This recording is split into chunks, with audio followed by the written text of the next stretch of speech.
ఊళ్ళ పొంటి సుట్టాలింటికి పండుగలకని పోతే ఓ నాలుగొద్దులు అటే పోతాం.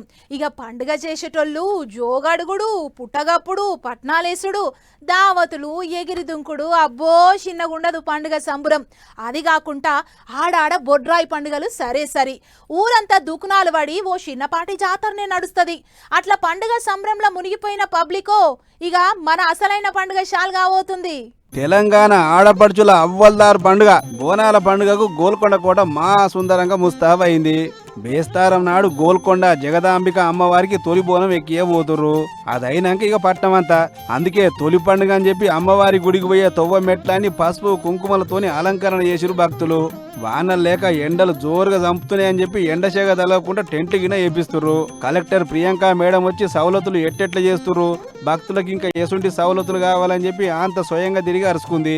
అయితే జూలై 16 తారీఖు నుంచి ఆగస్టు 13 దాకా పట్నంలో అయ్యే బోనాల పండుగ కోసం అన్ని తీర్ల సవలతులు చేయాలి. అధికారులు ఎవ్వరు కూడా లాపర్వ చేయొద్దని ఇప్పటికే సర్కారు ఆర్డర్ వేసింది. అంతేకాదు పండుగ జోరుదారు చేయాలి అని చెప్పి మొత్తం 3427 గుళ్లకు 15 కోట్లకు పైనే పైసలు విడుదల చేసిందట. ఇది ఇట్లుంటే గోల్కొండ బోనాలు ఒడిచిన 4 రోజులకే బల్కంపేటల బందోబస్తు పండుగ. జూలై 20 తారీఖు నాడు ఎదుర్కోలు, 21 నాడు అమ్మవారి కళ్యాణం, ఇక 22 తారీఖు నాడు రథోత్సవం. మొత్తానికి భక్తులకు పండుగ. ఇది ఇట్లా ఒడుస్తుందో లేదో ఆగస్టు 2 తారీఖు నాడు మళ్ళా లష్కర్ బోనాలు.